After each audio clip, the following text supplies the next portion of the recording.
a former president arrested. An alleged confession that names France. $150,000 to kill a sitting leader. And now Russia is threatening to strike back. This is not a thriller. This is happening right now in Burkina Faso, and what Paul-Henri Damiba just revealed could ignite the entire Sahel. Because if a Western power truly paid to assassinate Ibrahim Traoré, then everything you thought you knew about African politics just became obsolete. Moscow has drawn a red line. Paris is silent. And the man at the center of it all is talking. What did Damiba actually say? Why is Russia this furious? And what happens when a confession becomes a weapon? A former head of state extradited under armed escort.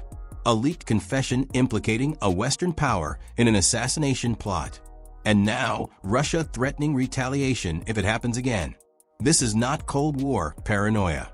This is the Sahel in 2025, where a single allegation can ignite a geopolitical firestorm that reaches from Ouagadougou to Moscow to Paris. Paul-Henri Sandaogo Damiba, the man who once ruled Burkina Faso after his own coup, is now sitting in custody accused of something far more severe than seizing power. He is accused of trying to kill the man who replaced him, and the alleged paymaster is not a neighboring rival or a warlord. It is France, or at least French-linked channels, according to claims now circulating in intelligence and diplomatic circles across West Africa. The price tag, reportedly $150,000. The target, Captain Ibrahim Traoré, the young military leader, who has become one of the most polarizing and defiant figures in modern African politics. Whether or not a court ever validates this confession, the accusation alone has already rewritten the rules of engagement in the region. This is not just about Burkina Faso anymore.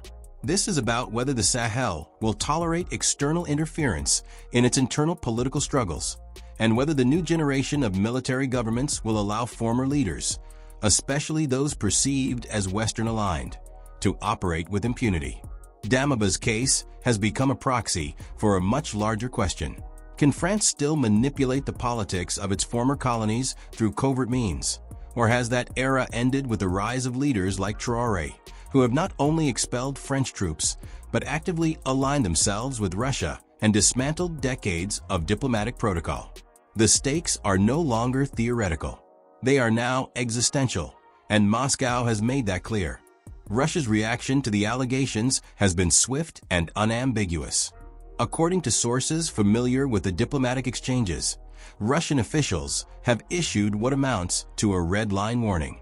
If foreign-backed destabilization efforts against Traoré continue, there will be consequences.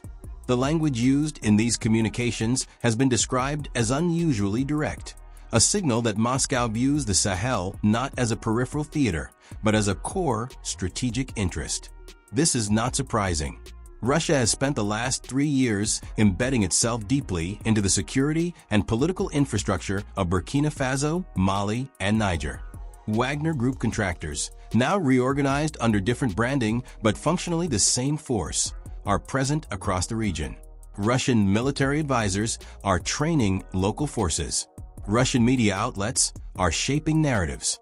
And Russian diplomats are working to cement a bloc of governments that reject Western influence and embrace a multipolar vision of global order. Traoré is a cornerstone of that vision, and any threat to his survival is a threat to the broader project. The confession attributed to Damiba, whether genuine or coerced, alleges a highly specific operation.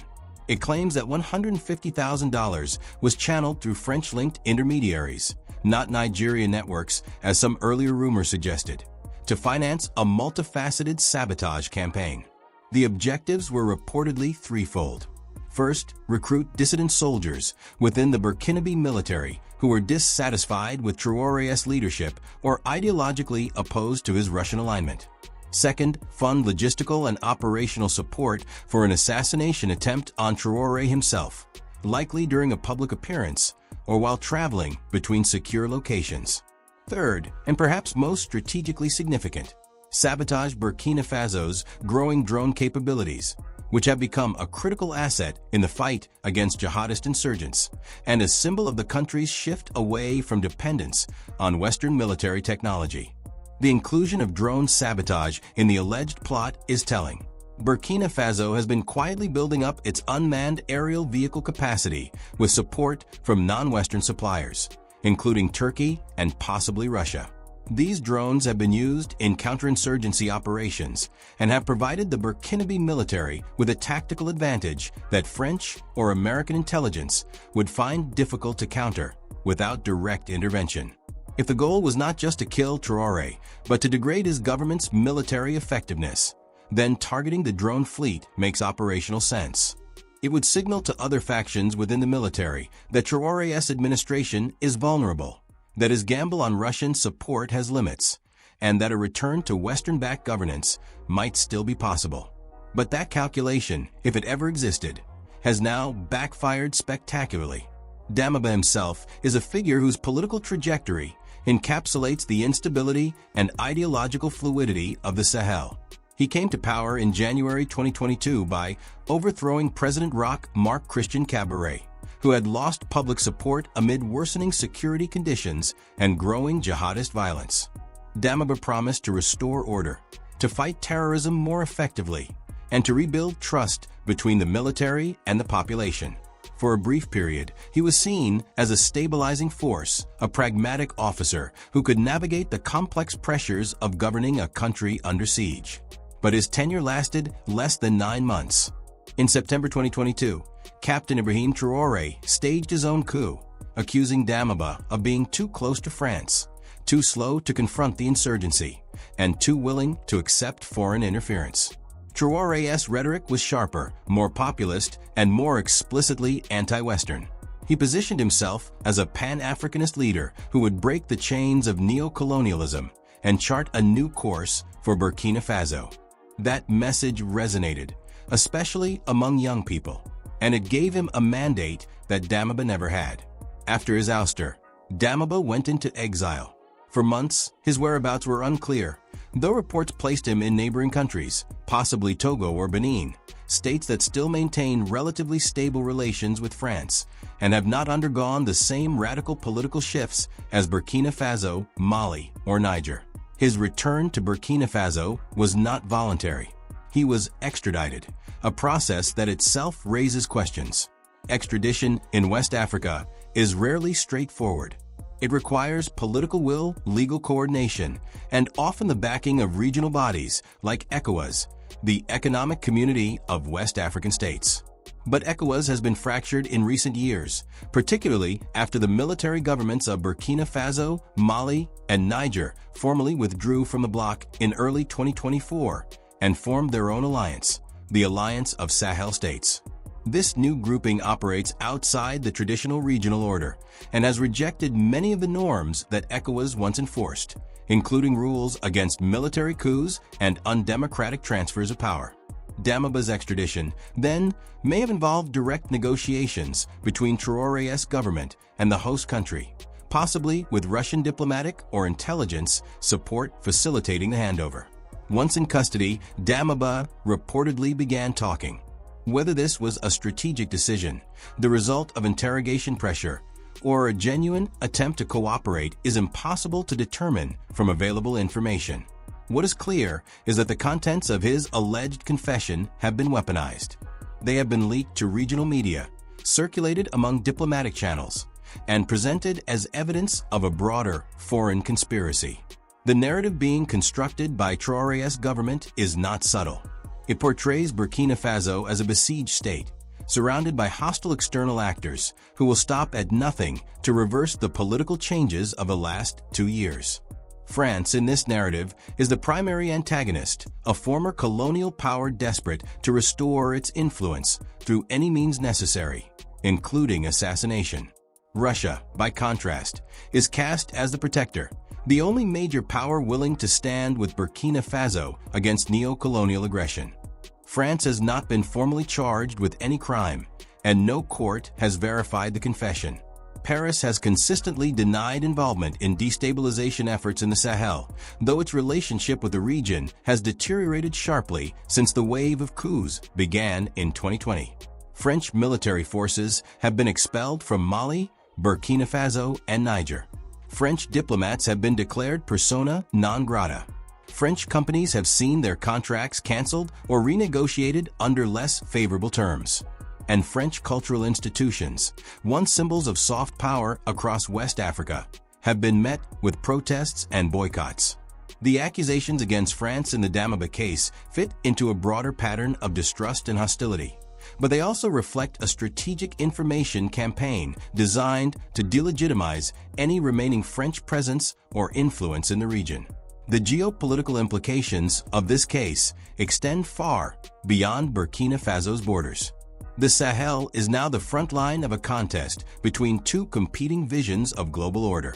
On one side is the Western model, led by France and supported by the United States and European Union, which emphasizes democracy, human rights, multilateral institutions, and economic integration. On the other side is the multipolar model, championed by Russia and increasingly embraced by China, which prioritizes sovereignty, non-interference, and the rejection of externally imposed political systems. The military governments of Burkina Faso, Mali, and Niger have chosen the latter, and they have done so with remarkable speed and determination. Their decision is driven partly by ideology, partly by frustration with the failures of Western counterterrorism strategies, and partly by a generational shift in leadership that no longer views France as a natural partner, but as a historical oppressor. Russia's threats of retaliation are not idle posturing.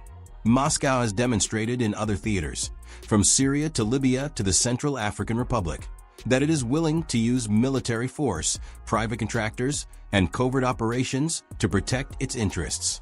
In the Sahel, Russian engagement has been both overt and covert. Overt activities include military training programs, arms sales, and public diplomatic support for the alliance of Sahel states. Covert activities likely include intelligence sharing, counterintelligence operations targeting Western assets, and possibly direct involvement in internal security operations.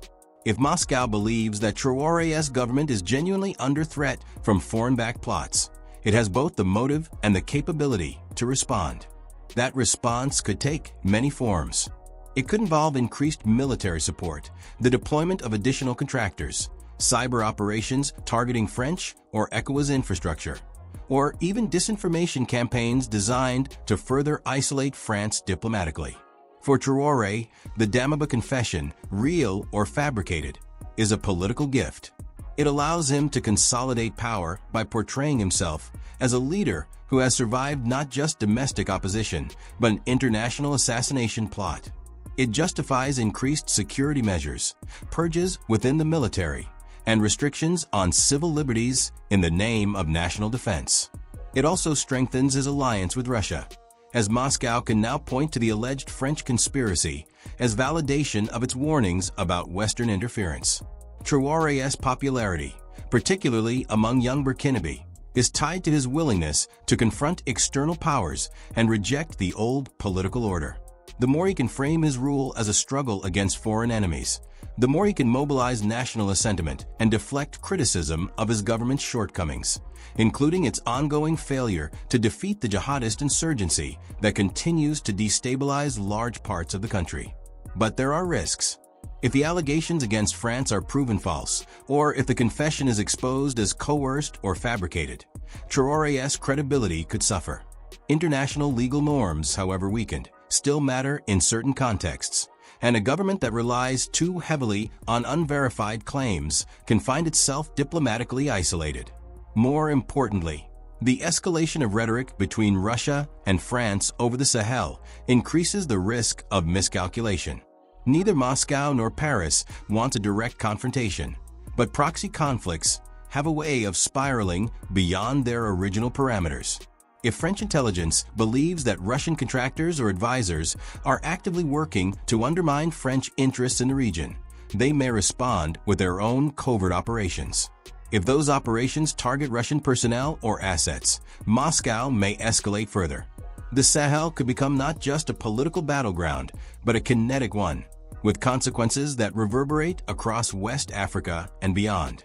The drone sabotage element of the alleged plot also points to a deeper technological and strategic competition. Control over advanced military technology in the Sahel is increasingly contested. Western powers, particularly France and the United States, once held a monopoly on surveillance drones, armed UAVs, and intelligence platforms in the region. That monopoly is eroding. Turkey has sold Bayraktar drones to several African countries. China has provided reconnaissance systems. Russia has offered both equipment and training. For Burkina Faso, developing an independent drone capacity is not just a tactical advantage. It is a statement of strategic autonomy. It signals that the country is no longer dependent on French or American approval for its defense needs. If foreign actors are indeed attempting to sabotage that capacity, it suggests that the competition over the Sahel is not just about influence or ideology. It is about control over the tools of power. What happens next will depend on several factors. First, whether Burkina Faso's judicial system will pursue formal charges based on Damiba's alleged confession, and if so, whether those charges will include foreign actors or remain focused on Damiba himself. Second, whether France will respond publicly to the accusations, and if so, what form that response will take. Paris has been cautious in recent years about engaging in rhetorical battles with Sahelian governments, preferring to let regional allies like Côte d'Ivoire or Senegal make the case for continued French partnership. But a direct accusation of funding an assassination plot may require a more forceful rebuttal. Third, whether Russia will follow through on its threats and what retaliation might look like in practice. Moscow's track record suggests that its responses are often asymmetric and difficult to attribute, designed to send a message without triggering a direct confrontation. The broader regional implications are also critical. The alliance of Sahel states, still in its infancy, is being tested by this crisis. If the bloc can present a united front and demonstrate that it can protect its members from external threats, it will gain legitimacy and cohesion. If internal divisions emerge, or if one of the member states begins to question the wisdom of such a confrontational stance toward the West, the alliance could fracture. Mali and Niger are watching closely. Both have their own grievances with France, and both have aligned with Russia, but their domestic situations are different from Burkina Faso's, and their leaders may have different risk tolerances. The success or failure of Traoré's narrative will influence how they position themselves in the months ahead. ECOWAS, meanwhile, is largely sidelined. The organization once served as the primary arbiter of regional security and political norms, but its influence has collapsed in the face of the military-led defections. Nigeria, the bloc's most powerful member, has been unable or unwilling to enforce its decisions, and smaller member states are divided between those who still see value in Western partnership and those who are sympathetic to the anti-French sentiment driving the Sahel's new governments. The Damiba case underscores ECOWAS's irrelevance in the current political landscape. No one is waiting for an ECOWAS resolution or mediation. The actors that matter are Ouagadougou, Moscow, and Paris, and the conversation between them is happening outside the traditional regional framework. For the people of Burkina Faso, the geopolitical drama unfolding around Damiba's alleged confession is both distant and immediate. Distant, because the vast majority of Burkinabe are far more concerned with security, food prices, and access to basic services than with diplomatic tensions between Russia and France. Immediate, because the political instability and militarization that these tensions produce have direct consequences for daily life. The longer Traoré's government is focused on external threats and internal purges, the less capacity it has to address the insurgency that has displaced over 2 million people and killed thousands.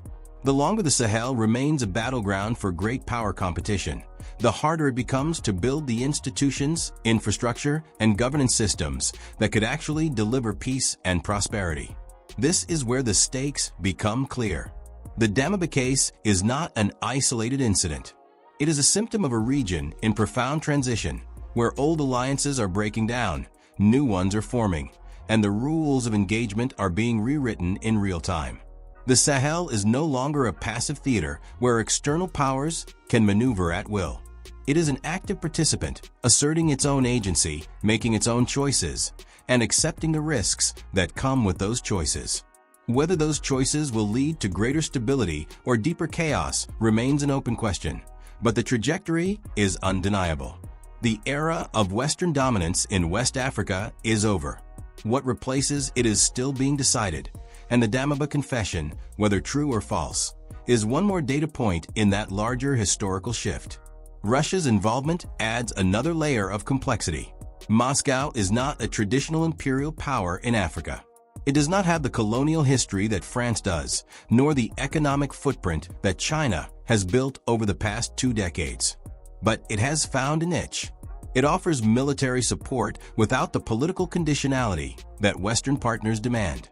It provides security cooperation without lecturing governments about human rights or democratic governance.